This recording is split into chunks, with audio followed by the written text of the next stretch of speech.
Chemistry കഥ എഴുതുന്ന പരിപാടിയൊന്നും മലയാളത്തിലൊന്നും ഇല്ല. അപ്പം നമ്മൾ പുതിയൊരു വഴി വെട്ടി തുറക്കുക ഇത്. ഞാൻ ആദ്യം വായിക്കുന്നത് ജാലവിദ്യ കഥകളാണ്. അത് വായിച്ച് അന്ന് പഠിച്ച പിള്ളേർ അമേരിക്കയിൽ നിന്നൊക്കെ എപ്പോഴും വന്ന് നമ്മളെ കാണാൻ വരും. ജീവിതം എന്ന് പറയുന്നത് ഒരു വലിയ ഘോഷയാത്രയാണ്. നമ്മൾക്ക് വളരെ ഏറെ അവസരങ്ങൾ ദൈവം തന്നിരിക്കുക. അതാണ് ഓരോ കുട്ടിയും ഓരോ പേരൻറ്റും മനസ്സിലാക്കണം. ഇത് നമുക്ക് ഒരു ദിവ്യമായ അവസരമാണ് വാസ്തവത്തിൽ. ഇനി ഒരിക്കൽ നമുക്കിത് കിട്ടുകയാണ്. അന്യഗ്രഹത്തിൽ നിന്ന് വരുന്ന ഒരു ട്രാവലറാണ് ഈ പ്രിൻസ്. ഒരു കൊച്ചു മനുഷ്യനാണ്, കൊച്ചു രാജകുമാരൻ. അയാളുടെ പ്രേമഭാതനുമായിട്ട് പിണങ്ങിയിട്ട് ദേശാന്തരത്തിന് പോകുന്നത്. പ്രേമഭാതൻ ആരാണെന്ന് വെച്ചാൽ ഒരു റോസാപ്പൂവാണ്, ഒരു റോസച്ചെടി. മനോഹരമായ ഇമാജിനേഷനാണ്. അപ്പോൾ ഇത് ഓരോ ഗ്രഹത്തിൽ വരുമ്പോൾ ഓരോ അനുഭവങ്ങളാണ് അയാൾക്ക്. അപ്പോൾ ഇയാൾ പറയുന്നത് എൻ്റെ ഗ്രഹത്തിൽ ദിവസം 10-20 പ്രാവശ്യം സൂര്യാസ്തമനം സൂര്യനൊരിക്കൽ കാണാം. അത്ര ചെറിയ ഗ്രഹമാണ്.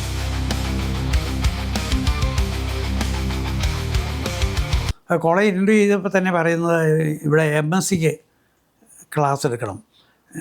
മറ്റ് ക്ലാസ്സിലൊക്കെ കുറച്ചുണ്ട്, പക്ഷേ കൂടുതലും ക്ലാസ്സിൽ MSc. അപ്പോൾ MSc ക്ലാസ് എടുക്കണം എന്ന് പറഞ്ഞാൽ ഇരട്ടി പണിയാണ്. കാരണം MSc പഠിക്കുന്ന പോലെയല്ല പഠിപ്പിക്കൽ. അപ്പോൾ ഒന്നാം തരമായിട്ട് കെമിസ്ട്രി രണ്ടാമത് പഠിച്ചു. അതൊരു പിന്നെ CMS കോളേജിലൊരു പരിപൂർണമായൊരു ഫ്രീഡം.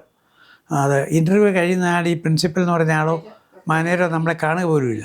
പരിപൂർണ്ണ സ്വാതന്ത്ര്യം നമുക്ക് കിട്ടും. നല്ലൊരു അന്തരീക്ഷം കോളേജിൻ്റെ.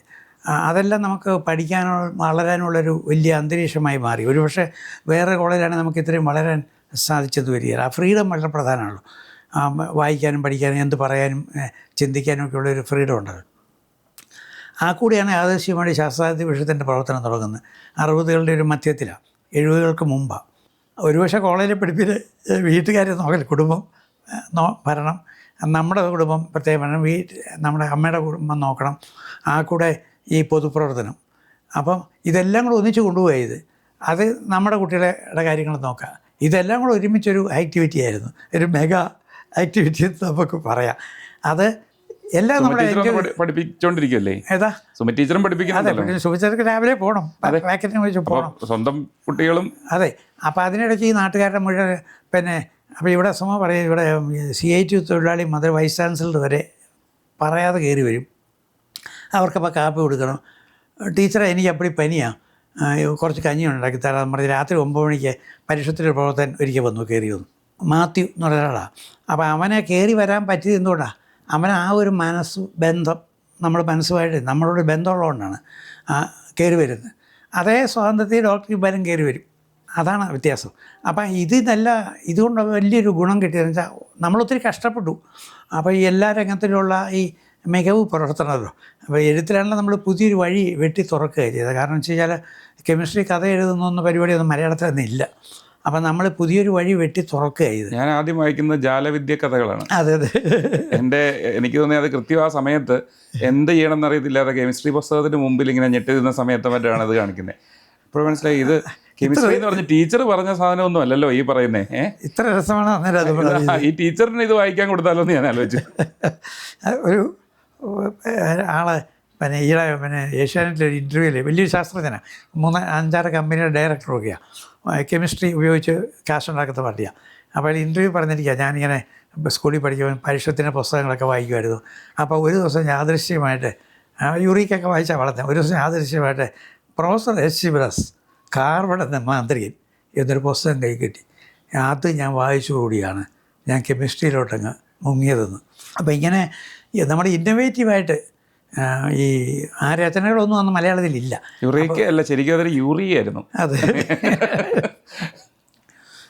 അത് വായിച്ച് അന്ന് പഠിച്ച പിള്ളേർ അമേരിക്കയിൽ നിന്നൊക്കെ എപ്പോഴും വന്ന് നമ്മളെ കാണാൻ വരും.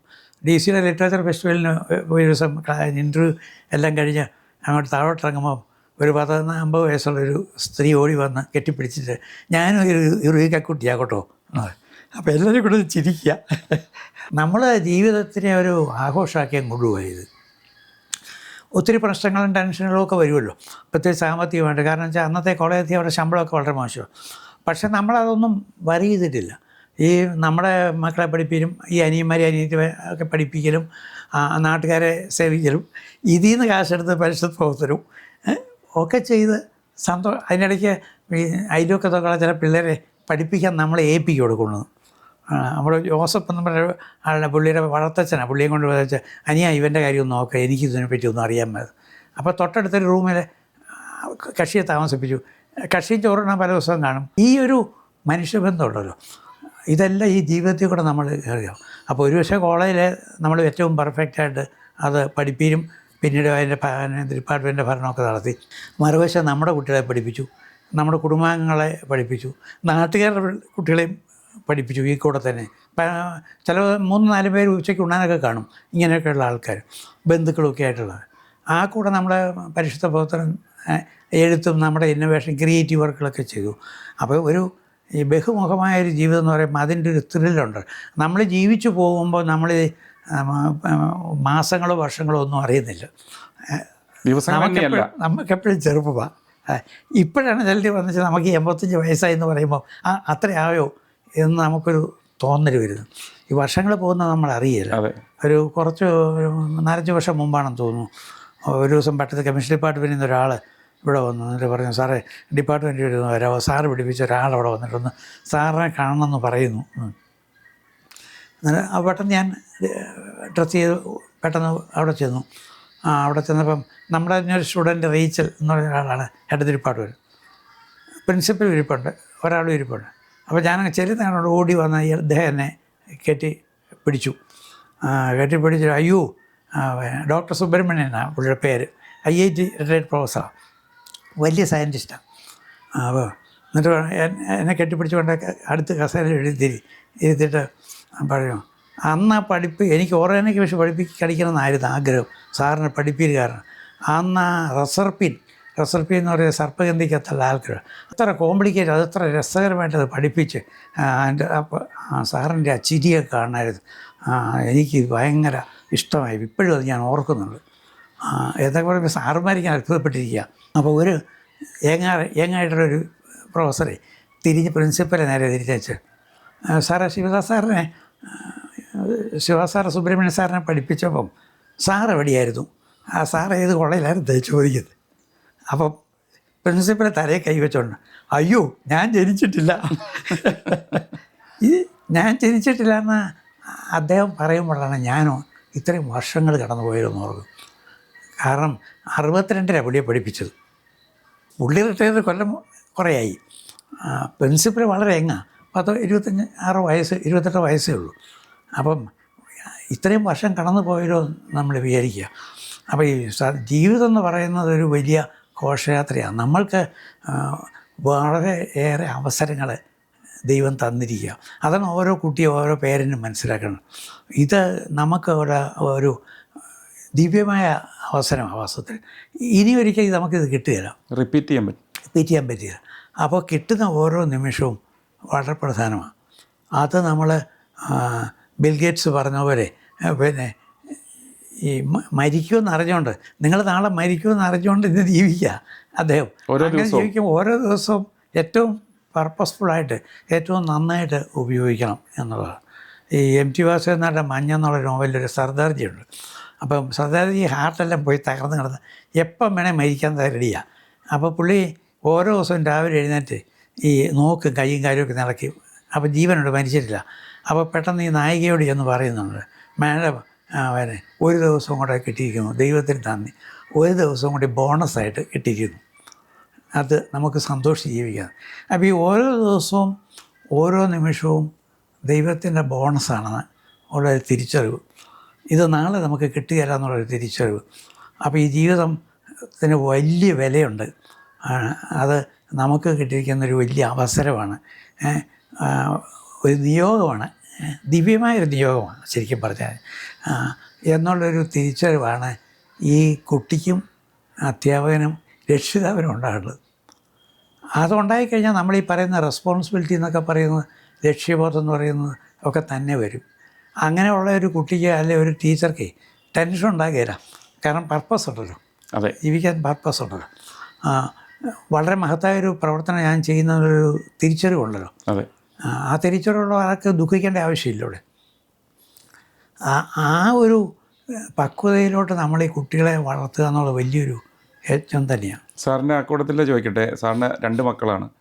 അവർ വളർന്നു വരുന്ന സാഹചര്യം അതിന് ഇപ്പം അവരുടെ ഇപ്പോൾ ആയിരിക്കുന്ന ഒരു അവസ്ഥയിലേക്ക് എത്തിയ ഒരു ദീർഘയാത്രയായിട്ട് അതിനെ കണ്ടാൽ ശരിക്കും അതിനെപ്പറ്റി ഒന്ന് അത് പിന്നെ സത്യം പറഞ്ഞാൽ ഞാൻ ഒരു ട്യൂഷനും എൻ്റേതായിട്ട് പിള്ളേർക്ക് കൊടുത്തിട്ടില്ല.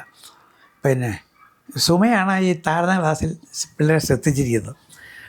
അത് ശ്രദ്ധിച്ച പിന്നെ പ്രൈമറി ലെവലിൽ തന്നെ മലയാളം മീഡിയത്തിൽ തന്നെയാണ് കുട്ടികളെ വിട്ടിരുന്നത്. അത് കാരണം ഇപ്പം മലർത്തിങ്ങി പഠിക്കുമ്പോൾ ചില അഡ്വാൻറ്റേജസ് ഇതിന് വേണ്ടി. പക്ഷേ ഇവള് പിന്നെ മലയാളം മീഡിയത്തിൽ വിട്ടിട്ടും ഇംഗ്ലീഷിന് യാതൊരു നിലവാരത്തകർച്ചയും വരാതിരിക്കണം എന്നുള്ള നിർബന്ധ ബുദ്ധി സുമയ്ക്കുണ്ടായിരുന്നു. അപ്പോൾ തീരെ ചെറിയ ക്ലാസ്സിൽ വെച്ച് അക്ഷരം പഠിപ്പിക്കുന്ന സമയത്തിന് മുമ്പേ ഞാൻ ഈ കുട്ടികളെ മടി വെച്ച് പുസ്തകങ്ങൾ വായിച്ച് കേൾപ്പിക്കുമായിരുന്നു.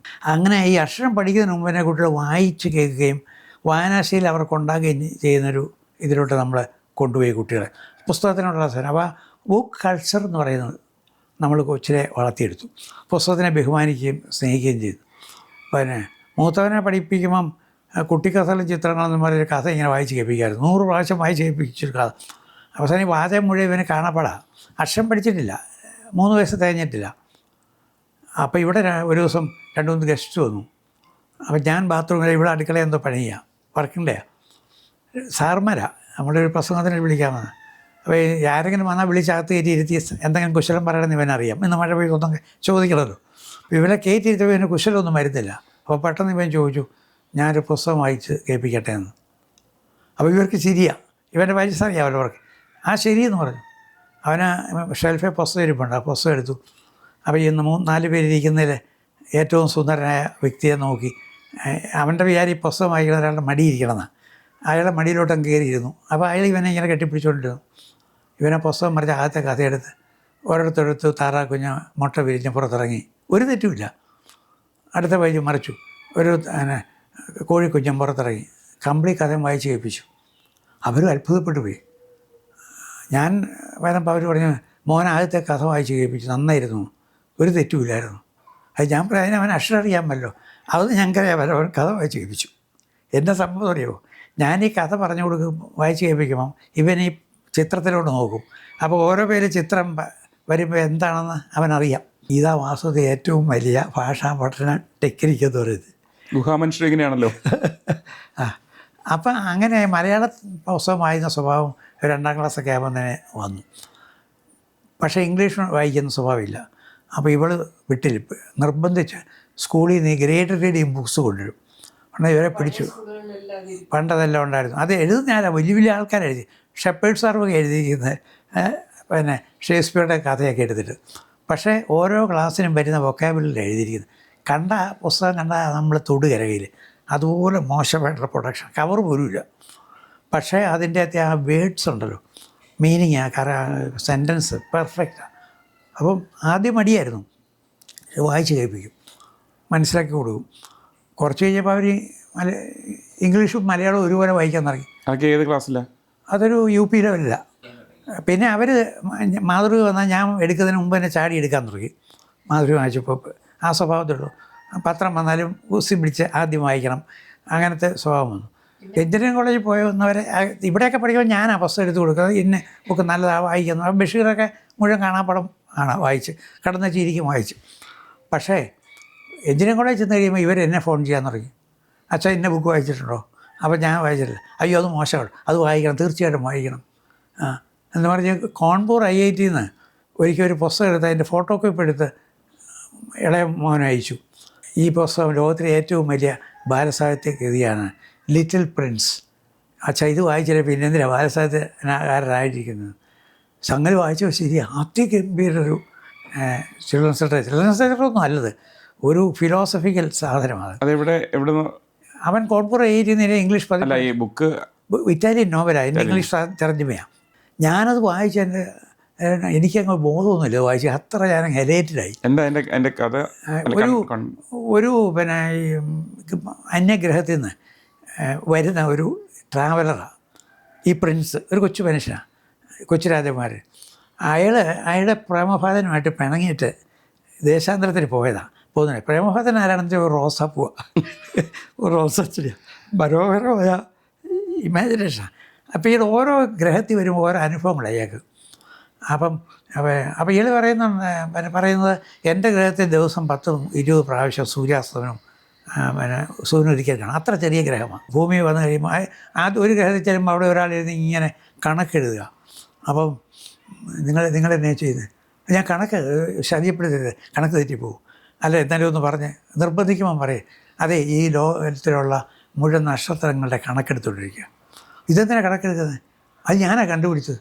അതിങ്ങനെ നിങ്ങൾ കണ്ടുപിടിച്ച് നേരത്തെ അല്ല, നിങ്ങൾ പേറ്റൻ്റ് എടുത്തിട്ടുണ്ടോ? ഇല്ലല്ലോ, ഞാനാണിത് ആദ്യമായിട്ട് റെക്കോർഡ് ചെയ്യുന്നത്. അപ്പോൾ എൻ്റെയാണിതെല്ലാം. അപ്പോൾ ഇത് ഞാൻ ഏറ്റവും വലിയ സ്വത്തുകാരാണ്. അപ്പോൾ ഈ പേറ്റൻ്റ് കളിയാക്കുക. ഇങ്ങനത്തെ ഒത്തിരി അനുഭവങ്ങളുള്ളത്. അവസാനം ഭൂമി വന്ന് ചാടുന്നത് മരുഭൂമിയിലാണ് വന്ന് ചാടുന്നത്.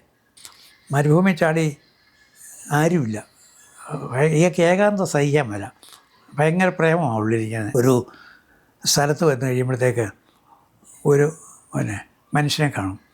അപ്പോഴത്തേക്ക് ഇയാളടുത്ത് ചെന്ന് ഗുഡ് മോർണിംഗ് എന്ന് പറയുമ്പോൾ ഇയാൾ പോക്കറ്റിൽ നിന്നൊരു കടലാസ് എടുത്ത് കൊടുക്കും. ഈ പൈലറ്റ് വിമാനം തകർന്ന് താഴെ കിടക്കുക പുള്ളി. ഇതങ്ങ് കടലാസ് നൂറുക്കുകയും ഇവനങ്ങ് ഞെട്ടും. ഈ മനുഷ്യൻ, ഈ പ്രിൻസ്, അയ്യോ ഇത് കൈ വെച്ചോ, എനിക്ക് പേടിയാകുന്നു. കാരണം ഇത്രയും വലിയ ഒരാനയ്ക്ക് നിൽക്കാൻ എൻ്റെ കഴുത്തിൽ സ്ഥലമില്ല. അപ്പോൾ ഇയാളങ്ങ് ഞെട്ടിപ്പോവും.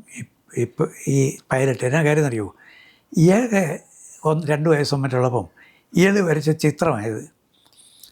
ഈ ചിത്രം അച്ഛനെയും അമ്മയും നാട്ടുകാരെ എല്ലാം കാണിച്ച് ഓരോരുത്തർ കാണുമ്പം തൊപ്പി കൊള്ളാം, നന്നായിട്ടുണ്ട്. ഉടനെ ഞാൻ ഇത് തൊപ്പിയല്ല എന്ന് പറയുമ്പോൾ കരിയില്ല. ഉടനെ പിന്നെ എന്തെങ്കിലും ആട്ടെ, ഉടനെ ഇയാൾ തൊപ്പിക്കകത്ത് ഇങ്ങനെ ഒരു പടം വിളിക്കാനാണ് സാധനം റാ പോലെ. അതിൻ്റെ അകത്തൊരു ആനയെ വരയ്ക്കും. ആന ഒരു വലിയ മലമ്പാമ്പിനെ വരയ്ക്കും. വലിയൊരു മലമ്പാമ്പ് ഇങ്ങനെ ആനയെ വിഴുങ്ങിയിട്ട് കിടക്കുന്നതാണ്. അപ്പോൾ ഈ പാമ്പിനെ അവിടേനകത്ത് വരയ്ക്കുന്നത് എന്ന് പറഞ്ഞ് മുതിർന്നവരോട് പറഞ്ഞു കൊടുക്കും. ഉടനെ ഒരു മലമ്പാമ്പ് എന്നെ എങ്കിലാട്ടെ പോയി ഓവർഫി പിടിക്കുന്നു. അതോടെ എന്നിലുള്ള ചിത്രകാരൻ മരിച്ചുപോയി. അത് പിന്നീട് ഞാനൊരു പടവും വരച്ചില്ല. ആർക്കാണ് നഷ്ടം? ലോകത്തിന് മഹാനായ ചിത്രകാരൻ നഷ്ടമായി. ഇവിടെ കമൻ്റ്. പക്ഷേ ഈ പടം കളഞ്ഞിട്ടില്ല. പുള്ളി അത് കൈ വയ്ക്കും. ആരെ കണ്ടാലും ഈ ചിത്രം എടുത്ത് കാണിക്കും. അപ്പോൾ അവർ പറയും തൊപ്പി കൊള്ളാമെന്ന് പറയും. ഉടനെ മടക്കി കൈ വയ്ക്കും. പിന്നെ അയാൾ അവരോട് മിണ്ടുകയില്ല. കാരണം ഇവന് വിവരമില്ലാതെ മനസ്സിലാവും. ഒരു കുട്ടിയുടെ മനസ്സുള്ളവന് ഇത് കാണാൻ പറ്റുള്ളൂ. ഇയാളാണ് ആദ്യമായിട്ട് ഇത് പറയുന്നത്. ഇത് ആനെ പേടിയാകുന്നതെന്ന് പറയും. പിന്നെ വർത്തമാനം പറഞ്ഞ് അപ്പോഴാണ് ഇവർ ഫ്രണ്ട്സാകുന്നത്. ആ ഫ്രണ്ട്സായി പിന്നെ ഇവരുടെ അനുഭവങ്ങളാകെ ആ അനുഭവങ്ങളിൽ കൂടെ ഈ ഭയങ്കര ഫിലോസഫിക്കലായിട്ട് പോകുന്നൊരു കഥയാണ്. ഞാനിത് വായിച്ചു തന്നിട്ടുള്ളൂ. അന്നേരം ഇത് തർജ്ജമ ചെയ്തു മലയാളത്തിൽ. എന്നിട്ട് DC കൊടുത്ത് എൻ്റെ കൊച്ചു രാജകുമാരന്മാർ DC പബ്ലിഷ് ചെയ്തിട്ടുണ്ട്. അപ്പം ഞാൻ പറഞ്ഞാൽ നമ്മൾ വായിക്കാൻ പഠിപ്പിച്ച പിള്ളേർ പിന്നീട് നമുക്ക് വായിക്കാൻ പുസ്തകം പറഞ്ഞു തരും. ഇങ്ങനത്തെ ഒരു പരിശീലനം കൊടുത്തുകൊണ്ടാണ് പിൽക്കാലത്ത് ഇവർക്കൊരു മൗലികതയുള്ള എൻജിനീയേഴ്സ് പറ്റിയത്. എൻജിനീയറിങ്ങിലോട്ട് അവർ പൊങ്ങിപ്പോയപ്പോഴും അവരുടെ ഈസ്തറ്റിക്സ് അവർ കളഞ്ഞില്ല. കോൺപൂർ പഠിക്കുമ്പോൾ അവിടെ ഇന്ന മൃഗങ്ങളുണ്ടെന്നൊക്കെ നമുക്ക് ഇപ്പോഴത്തെ ഈ പൂരത്ത് പോയാലും ഇവിടെ കുതിരയുള്ളൂ, കുതിരയിറച്ചി മാത്രമേ ഉള്ളൂ. അവിടുത്തെ ജോഗ്രഫി എല്ലാം സുഖം പറഞ്ഞ് കേൾപ്പിക്കും. അപ്പോൾ നമ്മൾ എൻജിനീയർ ആയ ഒരു കുട്ടിയെ വളർത്തിയാലും ഡോക്ടറായ ഒരു കുട്ടിയെ വളർത്തിയാലും അവൻ ഒരു ഡ്രൈ എൻജിനീയറാകാൻ പാടില്ല. അവൻ്റെ ആ മനുഷ്യത്വം ആസ്വാദന ശേഷിയൊക്കെ അവിടെ വേണമല്ലോ. ഇതെങ്ങനെയാണ് കൊച്ചുമക്കളുടെ കാര്യത്തിൽ? കൊച്ചുമക്കളെ നമ്മൾ കൈ കിട്ടിയ സമയത്ത് ഇത് നമ്മൾ ചെയ്തിട്ടുണ്ട്. ഇളയ മകൾ മോൻ്റെ കൊച്ചിവിടെ അവൾ മാത്രം കൂടുതൽ സമയം നിൽക്കുമായിരുന്നു. വെക്കേഷൻ വന്ന് വലിയ പാട്ടുകാരിയാണ്. അന്നേരം കഥ എന്ന് പറഞ്ഞ് തുടങ്ങും. രാത്രി കിടക്കാൻ നേരത്ത് ഞങ്ങളെ രണ്ടുപേരെയും നടുക്ക് കിടക്കും. കഥ. അപ്പോൾ ഞാൻ വട്ടംകുട്ടിരാമൻ്റെ ചക്കപ്പഴം തീറ്റ ഒരു ഫൺ സ്റ്റോറിയാണ് പറഞ്ഞു കൊടുത്തു ഒരു സാർ. ഇതൊക്കെ പറയുമ്പോൾ ഭയങ്കര ചിരിയാണ്. ചിരിച്ച് സന്തോഷിച്ച് ചാടി എഴുതേക്കും. ചാടി എഴുതി നൃത്തം വയ്ക്കും. നൃത്തം വയ്ക്കുന്നത് ഞങ്ങളുടെ ചങ്കല, മനസ്സിലായത്? പിടിച്ച് പിന്നെ കിടത്തണം. അപ്പോൾ പിറ്റേ ദിവസം സന്ധ്യയായപ്പം വട്ടംകുട്ടിരാമൻ ഞാൻ പറഞ്ഞ ഇന്നലെ പറഞ്ഞതല്ലേ, വേറെ പുതിയ കഥ പറ്റിയില്ല. ഒരു 10 ദിവസം പറഞ്ഞു കഴിഞ്ഞപ്പോൾ ഞാൻ പറഞ്ഞു ഞാൻ ഇനി ഇത് പറയുകയില്ല. പിന്നെ ഞാൻ കോംപ്രമൈസാണ്, വേറെ 2 കഥ കേട്ട് കഴിഞ്ഞത് കേട്ടാൽ മതി. അത് പറയണം. പറയണം. പക്ഷേ ഇതിൽ കൂടെ ഉള്ളൊരു ഈ വൊക്കാബുലറി, പിന്നെ ഇവളുമായിട്ട് മൂത്തമ്മൻ്റെ ദീപിൻ്റെ മോള് പിന്നെ ഈ കുക്കിങ്ങും ഇംഗ്ലീഷ് പറയാൻ കളിക്കും. എവിടെയെങ്കിലും പോയത് ഈ ഇഷ്ടി അരച്ച കറിയെല്ലാം ഉണ്ടാക്കി. അപ്പോൾ ഈ കറിയിലെ പാചകക്കാരനും മുതലാളിയുടെ വഴക്കാം. അതുപോലെ തയ്യക്കാരനും ഉടമസ്ഥനുമായിട്ട് തുണി മേടിക്കാൻ പോകുന്നു. എന്നിട്ട് ഇങ്ങനെ നോൺ സ്റ്റോപ്പ് അങ്ങോട്ടും ഇങ്ങോട്ടും പറഞ്ഞ് സംസാരിച്ച് പ്രവർത്തനങ്ങൾ നടത്തും. അപ്പോൾ ഇതിൽ കൂടെ ഈ കഥ പറയുമ്പോഴും ഈ തമാശ പറയുമ്പോഴും വഴക്കുണ്ടാക്കുമ്പോഴും ഒക്കെ വൊക്കാബിലിറ്റി ഇൻക്രീസ് ചെയ്യും. അങ്ങനത്തെ ഒത്തിരി ഈ നമ്മുടെ ഇവിടെ കിട്ടിയ സമയത്ത് പിന്നെ നമ്മുടെ ഒരു വലിയ തിയറി ഉണ്ടല്ലോ, ഈസി ടു ഡിഫിക്കൽട്ടെന്ന് കൊച്ചിനെ പഠിപ്പിക്കേണ്ടത്. അപ്പോൾ എല്ലാ ഈ തത്വങ്ങൾക്കും ഒരു കുഴപ്പമുണ്ട്. എന്നാണെന്നറിയുമോ, ഈ തത്വങ്ങൾ ഒരിക്കൽ നമ്മളങ്ങനെ അക്സെപ്റ്റ് ചെയ്താൽ ഇത് മുറുകെ പിടിച്ചെടുത്ത് മാറാൻ സമ്മതിക്കില്ല. എല്ലാ തത്വങ്ങൾക്കും കാലം കഴിയുമ്പോൾ മാറ്റം ഉണ്ടാകണം. ഇപ്പോൾ കാറൽ മാർക്സ് പറഞ്ഞിരിക്കുക ഏറ്റവും പ്രധാന തത്വം അതാണ്, ചേഞ്ച്. അപ്പോൾ ഇന്നിപ്പോൾ ഈസി ടു ഡിഫിക്കൽട്ട് എന്നുള്ളതാണ് നല്ല മെത്തഡെന്ന് നമ്മളിപ്പോൾ കണ്ടുപിടിച്ചു. അങ്ങനെ നമ്മുടെ ഭാഷയൊക്കെ പഠിപ്പിക്കുന്നത് നല്ല കാര്യമാണ്, നല്ല മെത്തഡാണ്. പക്ഷേ മറ്റേ മെത്തഡ് 100% തെറ്റാണെന്ന് പറയുന്നത് തെറ്റാണ്. അല്ല, അത് ഉദാഹരണം നമ്മൾ പണ്ട് അക്ഷരം പഠിച്ചിരുന്നത് ആയി തുടങ്ങിയാണ്. ആയി എന്ന് പറഞ്ഞാൽ ഏറ്റവും ടഫ് ആൽഫബറ്റാണ്. ഈ നാരായണം കൊണ്ട് എഴുതിയാണ് ആ അക്ഷരം ഉണ്ടാകുന്നത്. ഈ ആയടി നോക്കിക്കണം, എല്ലാ സ്ട്രോക്സും ഉണ്ട്. മുകളിലോട്ട് കയറ്റണം, വളയ്ക്കണം, ഒടിക്കണം, അകത്ത് കയറ്റണം, പുറത്തിറക്കണം, പിന്നെ താത്തണം, പൊക്കണം, പിന്നെ ഇത്രയും സ്ട്രോക്സ് മറ്റേ മലയാളത്തിൽ ഒരക്ഷരത്തിലില്ല. അപ്പോൾ ഈ ആശാങ്കളരിയിൽ ആ പഠിപ്പിക്കുമ്പം അടി പെരുതള കൈക്കിട്ട് കിട്ടും, നിലത്താണ് എഴുതുന്നത്. പക്ഷേ ഈ അങ്ങ് പഠിച്ചു കഴിഞ്ഞാൽ ബാക്കി അക്ഷരം ഒന്നും ഈസിയാണ് പഠിക്കുന്നത്. പഠിക്കുന്നവിടെ അമ്മയും പഠിക്കും. അപ്പം ഇത് ഞാൻ ഇളയ ഇതുവരെ വന്നപ്പം ഒരു ദിവസം കളിയിൽ ഇവൊക്കെ മലയാള അക്ഷരം പഠിക്കണം വാശിയാണ് സുമയെടുത്ത്. അപ്പം ഞങ്ങൾ രണ്ടുകൂടെ അപ്പം ഞാനൊരു ദിവസം ഈ അക്ഷരം പഠിപ്പിക്കാൻ ഇവള് പറഞ്ഞു എനിക്ക് എൻ്റെ പേരെഴുതണം ആദ്യം. അപ്പോൾ ഞാൻ പറയും മോളെ അതിപ്പോൾ പറ്റുകയില്ല, അത് നിൻ്റെ പേര് അപർണ എന്നാണ്. വലിയ കുഴാമരിച്ച ആയെന്നൊരക്ഷരമുണ്ട്, ആനയെ പോലെയായിരിക്കുന്ന ആ ഭീകരനാണ് എന്നൊക്കെ പറഞ്ഞ് കവിതയൊക്കെ ചൊല്ലി കേൾപ്പിച്ചു കുഞ്ഞുണ്ണി മാസ്റ്റർ. എന്നിട്ട് പറഞ്ഞു ഇത് ഭയങ്കര വിഷമമാണ്, ഭയങ്കര സ്ട്രോക്സ് ഉള്ളതാണ്, നീ പടം വരയ്ക്കാൻ പഠിച്ചിട്ടില്ലേ, ഇതിനകത്തില്ലാത്ത കുഴപ്പങ്ങളില്ല, നമുക്ക് വേറെ റായി തായൊക്കെ നേരത്തെ പഠിപ്പിച്ചിട്ടുണ്ട്. റായ എഴുതി കഴിഞ്ഞാൽ 5 മിനിറ്റിനോട് പഠിച്ചിട്ട് ഒരു 100 റായ എഴുതുക, അതിനടുത്ത് പഠിപ്പിക്കുക. പുള്ളിക്കിത് പ്രശ്നമില്ല, 10 അക്ഷരം പഠിപ്പിച്ചാലും റെഡിയാണ് പഠിക്കുക. അങ്ങനെയാണ് അത്. ഈ 4 വയസ്സുള്ള കൊച്ചാണെന്ന് ഓർത്തോളം. അപ്പോൾ ഞാൻ അക്ഷരം പഠിപ്പിക്കാൻ പറ്റിയതുകൊണ്ട് ഇവിടെ സമ്മതിക്കുക. എന്നാൽ അപ്പൂപ്പ ഒന്ന് എഴുതിക്കുക, ഞാനൊന്ന് കാണട്ടെ, അത് എൻ്റെ വീടിന് പേരിന് ആദ്യത്തെ അക്ഷരമല്ലേ, അപ്പോൾ എനിക്കൊന്ന് കാണട്ടെ. അങ്ങോട്ട് മാറി ഈ കൈ രണ്ടും പുറകോട്ടിങ്ങനെ കെട്ടി ഈ അമ്മമാരിരിക്കുന്ന ഒരു നിപ്പുണ്ടിങ്ങനെ ഇത് കാണാൻ വേണ്ടി ക്ലോസ് ഒബ്സർവേഷനാണ്. അപ്പോൾ ഞാൻ ഇവർ ബ്ലാക്ക് ബോർഡ് ഇവിടെ തൂക്കിയിട്ടുണ്ട്, ഈ മടക്കുന്ന ബ്ലാക്ക് ബോർഡ്. ഞാൻ ഇതെടുത്തിട്ട് 5 മിനിറ്റ് എടുത്ത് ഞാൻ ഈ എഴുതാൻ. അത് ഇങ്ങനെ എടുത്ത് പൊക്കി വലിയ ബോർഡിനോടുള്ളൊരായ ഇങ്ങനെ പതുക്കെ പൊക്കി കൊണ്ടുപോയി റാ പോലെയാക്കി വളച്ച്. അപ്പോൾ ഇങ്ങനെ കണ്ണ് ഇത്രയുണ്ട്, അന്നേരം മിഴിച്ചിരിക്കാൻ നിൽക്കുക, അനങ്ങുന്നില്ല പുള്ളി. ലോകം മുഴുവൻ അറിയുന്നേ പുള്ളി, ഇതെത്ര കോൺസെൻട്രേഷനാണ്.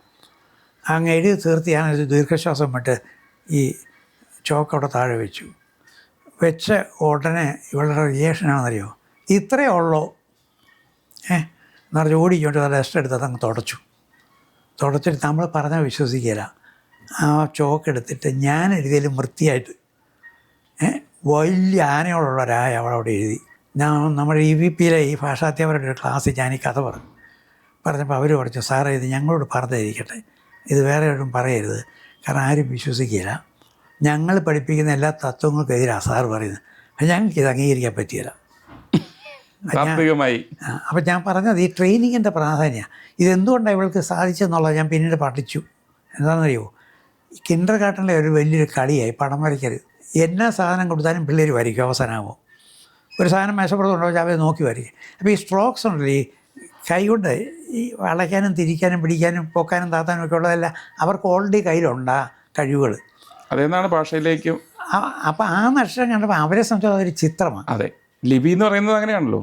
ഈ നമ്മുടെ ഈ സാറ് ബുക്കിൻ്റെ ഒരു ലോകത്തേക്ക് വരുന്ന എഴുത്ത് നേരത്തെ ഉണ്ടായിരുന്നല്ലോ. കോളേജ് പഠിക്കുന്ന സമയത്ത് എഴുതാൻ തുടങ്ങിയോ? എഴുതാൻ തുടങ്ങാൻ അധികം ഇല്ല, പക്ഷേ വായന. ഓക്കെ, കോളേജ് പഠിപ്പിക്കാൻ തുടങ്ങിയപ്പോഴാണല്ലോ എഴുത്തിലേക്ക് വരുന്നത്.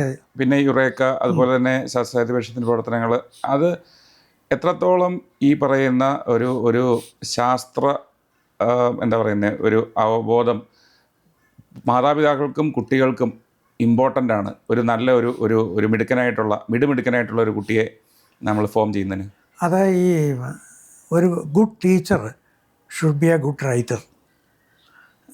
എന്താ കാര്യത്തിൽ നമ്മൾ മനസ്സിലാക്കുന്ന കാര്യങ്ങൾ ടീച്ചിങ് എന്ന് പറഞ്ഞാൽ ബേസിക്കലി ഒരു കമ്മ്യൂണിക്കേഷൻ എക്സസൈസ് അല്ലേ. എങ്ങനെ രസകരമായിട്ട് കമ്മ്യൂണിക്കേറ്റ് ചെയ്യണം. ഡ്രാമയും കമ്മ്യൂണിക്കേഷനും കലാപരമായൊരു കമ്മ്യൂണിക്കേഷൻ. അതെ അതെ. ഒരു റൈറ്റർ ചെയ്യുന്നതാ.